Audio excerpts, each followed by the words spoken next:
Thanks for tuning in to the Round Roudy Show. I'm Ellen Wright, and this is my colleague Donna DeShane from the Rodenbush Community Center. Each year, we offer hundreds of programs for adults and children. On each show, we will be highlighting an upcoming class or event to let you know what is going on at Rodenbush. Today, we've invited Chris Flisher to discuss his expertise in astrology. So stay tuned, we have a great show coming up next.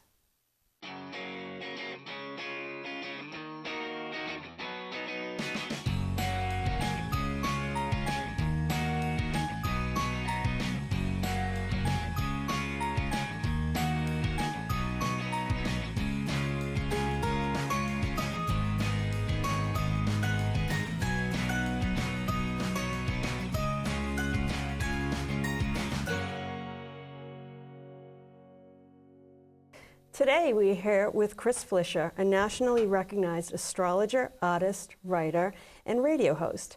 Chris will be at Rodenbush Community Center this spring to offer Intro to Astrology and the Ancient Art of the Mandala. Thanks for coming in, Chris. Yeah, thanks for having me. It's great to meet you both. Sure, it's great.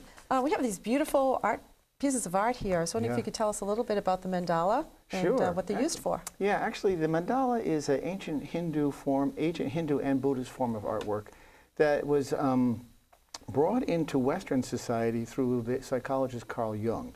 And he saw them as a cyclical container that has a symbolic on many levels. First of all, not only is the circle a container, so it has a sort of womb-like quality, but it also represents the cycles of life, it represents the cycles of community, represents the cycle of family. All those circular elements are part of them.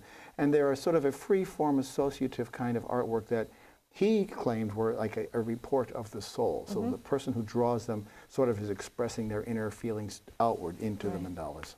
Oh, interesting. So they actually, you know, when you go to Tibet or places like that, you'll see the monks drawing them, and they'll use sand to draw them. They'll make sand paintings out of the mandalas, and then they'll spend months or even weeks creating these very elaborate, precise pieces of artwork. And then at the end, they'll hold a ceremony and they'll sweep it all away with a broom to show that life is impermanent. And life is impermanent. Nothing is stable. So we have to think of that in those terms, which is the metaphor for how they approach the idea of the mandala as something that's impermanent, just as life is. Oh, cool. How does astrology work with the mandala? Well, the astrology is also a cyclical science. That's the thing that's most important about it. So they're both rooted in that same sort of cyclical nature. Now, astrology is a different form it's a different modality for sure, but I see direct correlation in the two because of the simple fact that there is that cyclical nature to it. I am the one that sort of put those two together. I mean, maybe I can't claim complete credit for it, but in my mind, they work together because they have the cyclical nature. And, you know, when we look at the cell ourselves, we are in a universe that is a circular universe, as far as we know. We live on a giant circle, and everything does have that thing. What's different is that with astrology, we are working in a cyclical time frame, but it's a cyclical time frame that is like a corkscrew. So we're going around and around, so events do happen again, but they happen down the road further in a different place in time. So it's like a corkscrew, so that you may have events that happen again, but at a different place down the road further, because time is a continuum. It's always moving on.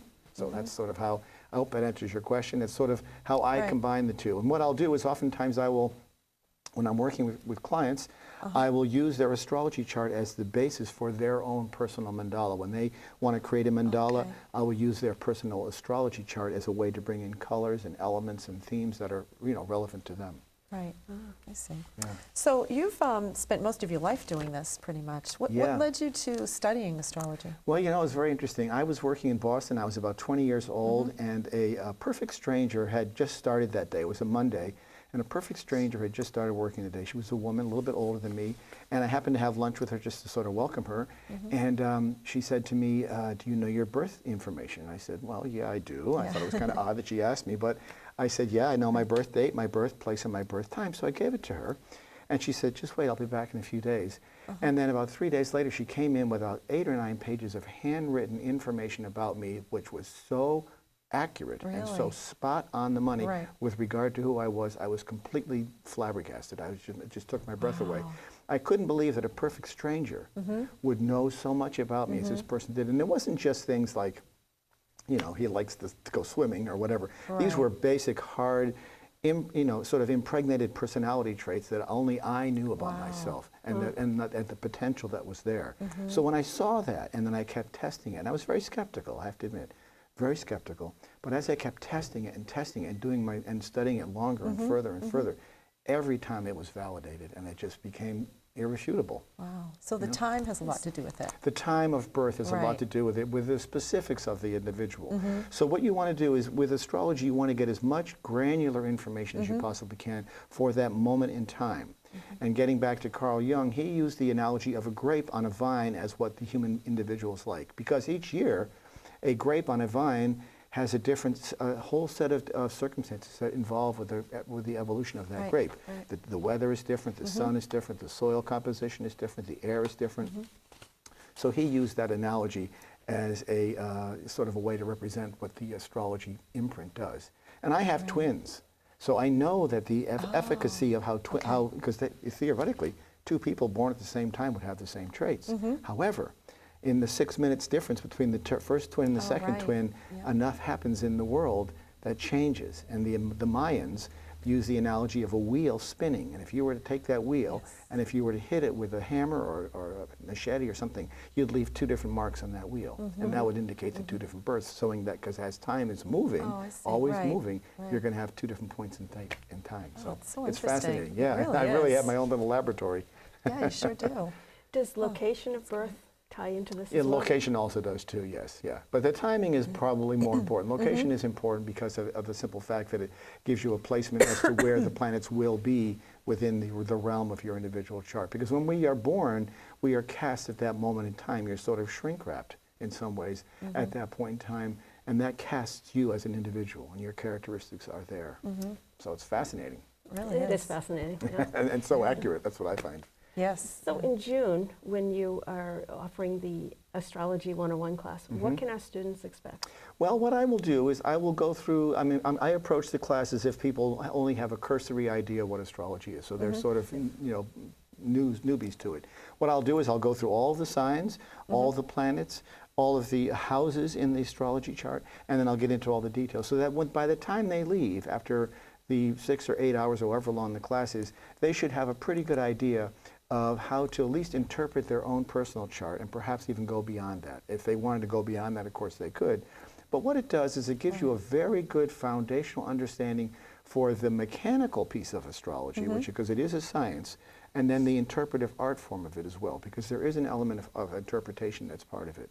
That is where the real talent comes in. You have to be able to assimilate the scientific data, which is the degrees and the angles, because it really is a geometric form of divination, because you're talking about angles and degrees, and the way the angles meet is where you get your action. There are hard angles in the astrology chart, and there are soft angles in the astrology chart.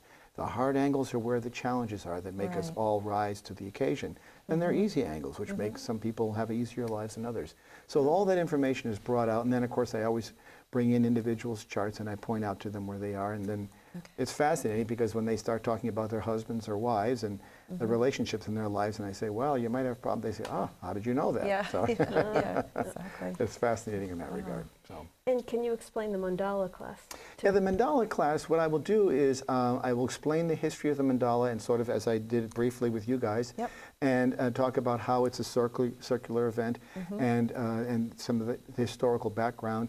And then I'll help people learn to construct their own. So we'll start out with basic tools. We'll start out with a protractor to start out with the circle, and then we'll start to build it gradually, like you would a building, by putting in lines and angles and forms, and then adopting colors. And so it's a real sort of iterative process where you gradually build this thing. And to get to this place requires a great deal of time. You don't just walk in and get there. You've got to do layer upon layer upon layer. But I provide enough of a foundation and the sort of the geometric tools to get them started and to give them sort of an idea of the meditative quality that goes with it. Because when you're working on a mandala, when a person is immersed in that, their hands are active, and it's liberating in many ways, because when their hands are moving, their minds aren't.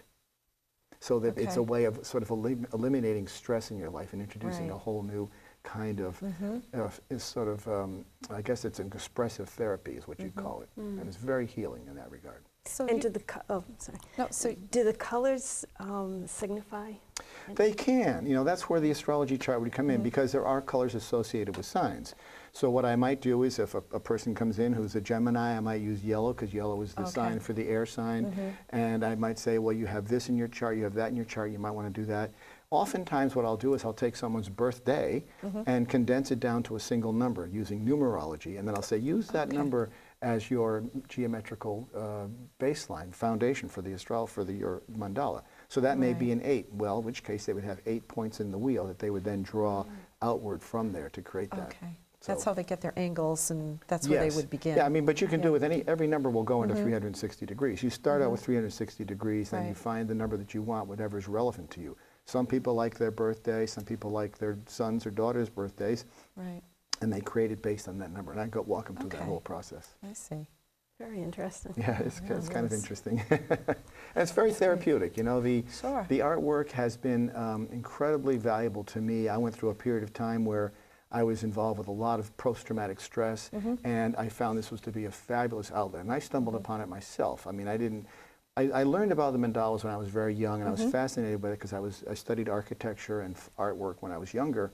And I sort of forgot about them for years. And then I had an event in my life that was very traumatic, and I sort of reinvigorated them, and they became a wonderful healing tool for me. Okay, so they are used as a meditation tool. Absolutely, right? absolutely. Both in the creation and by staring at them. So people might create one that, I had a woman who got one from me who was working through you know, a breast cancer, and she was using that as a meditative tool to help her think positively and work her way through. So it really, they have a multitude of facets to them that are very useful. I was reading that you should choose colors that you like, that are appealing to you, so that... Well, I think that helps, yeah. I mean, if you want to be drawn to it, you're gonna resonate with colors that work. Right. You know, there's complementary colors. You've got all your complementary colors that you would use in some cases.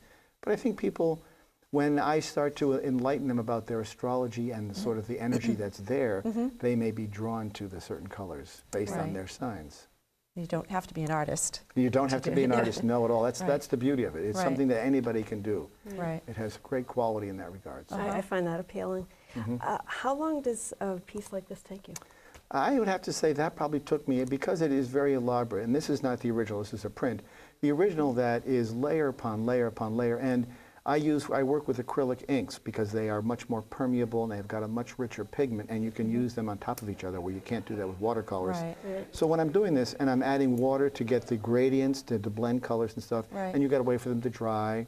And so there's a little bit of a time lapse that's there for sure. But I would say that probably took me a month if I had to make a guess. Wow. So what will you use in the class, in the mandala class? What we'll use in the class is more than likely use colored pencils or markers. Just because that's the easiest. And what I'm trying to do in a class, rather than extending it for a month, is to try to get people comfortable with working with the angles and the degrees. What I really want to do is plant the seed of inspiration for them. And then once they get the inspiration, they see how the logic works and the things fit together, then boom, they're off on their own and they don't need me any longer. So for astrology class, should students come prepared with their birth time? Yes, they should come with their birth date, their birthplace, and their birth time. Oftentimes people don't know their birth time because they were adopted, or their parents didn't recognize it, but I think, or they didn't know. But more often than not, I say, you know, if you can ask your mother, because we know she was there, what time it was, even if it was within a 2-hour window, we can get close enough to that for the grain. And then oftentimes we'll get, you know, even without the birth time, you can still get a lot of information with it, because you'll know where the moon is in your chart at that time, so you'll have a better idea what's going on. So. Oh, that's great. Can you explain about the rising sign? Yeah, the rising sign is based on the birth time. That's why the birth time is so important. Because you may be an Aries, you may be a Gemini, but your rising sign is where the actual sun is on the horizon at that date. So we may be in Gemini, but if you're born at, say you're born at 4 o'clock in the morning, your rising sign may be Aries, in which case you're going to represent your Aries will be part of what you are. It's a very large component of who you are. So even though you may be approaching your chart as a Gemini, if you've got Aries as your rising sign, you need to read both of those signs whenever you read astrology anywhere in order to get a composite. Once you know those two facets alone, you're going to get 85% accuracy on what's to happen in your day based on the astrology. Wow, that's amazing. It also is sort of the rising sign represents the mask that we wear. So you may be internally, your foundation may be Gemini or Sagittarius or whatever, but the mask that you wear is actually what you project to the world. That is a different energy. And oftentimes you'll find people with rising signs are very compatible with people who have a sun of that same rising sign. So a Virgo rising sign to a Virgo sun sign, it's a great combination. Or any sign, Right. for example. So the rising sign, I can't stress that enough. And that is based on the time of birth. But I don't want to discourage people from not taking the class if they haven't got that, because we can still work towards that, towards Get a lot getting of information even a lot though. of information otherwise, Okay. yeah. Right. So. Okay. Yeah, that's Fascinating. fascinating. It is. It really is. Yeah. Well, when you see, and the thing is that as I had a radio show for years, and I would have people call in, and my radio show was out in Seattle, and people would call in from all over the globe, not just the United States, but from all over the globe because it was on the web. Right. And so people would call in from Singapore and Taiwan and India and Wyoming and Florida, no idea who they were. They would give me their birth information, and I'd start talking to them, and they would respond, "That's exactly right. How would you know that?" That's not a thing I could have scripted. Right. No. It was just completely random. And so that was immediately validating in that regard. That's Very great. fascinating. That's great. So.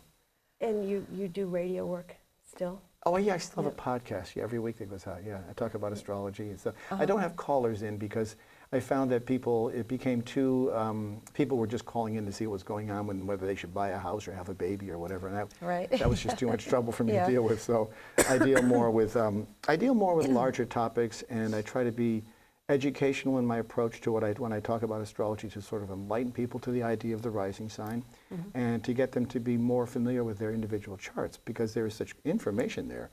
You learn how to know when to hold and when to fold. I mean, it's all there, and you can make great decisions based on where you are.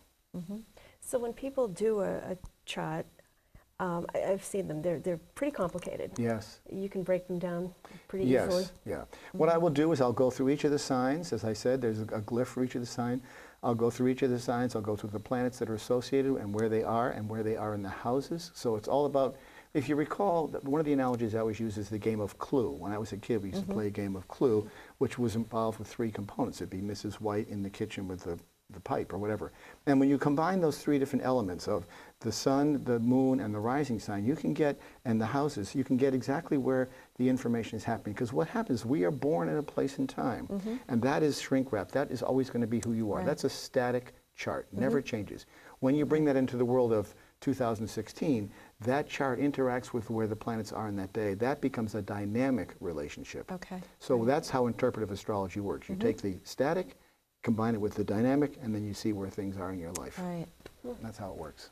So Great. that's it in a nutshell. Great. Fascinating. Well, thank you for coming in, Chris. Thank I really you very appreciate much. it. I appreciate it, And we'll see yeah. you in June at Rodenbush. Very good. Yeah, I'm looking Good. forward to it. So Great. it'll be a great time. I'm looking forward to it. Yeah. That's great. And to register for Chris's classes, visit rodenbush.org.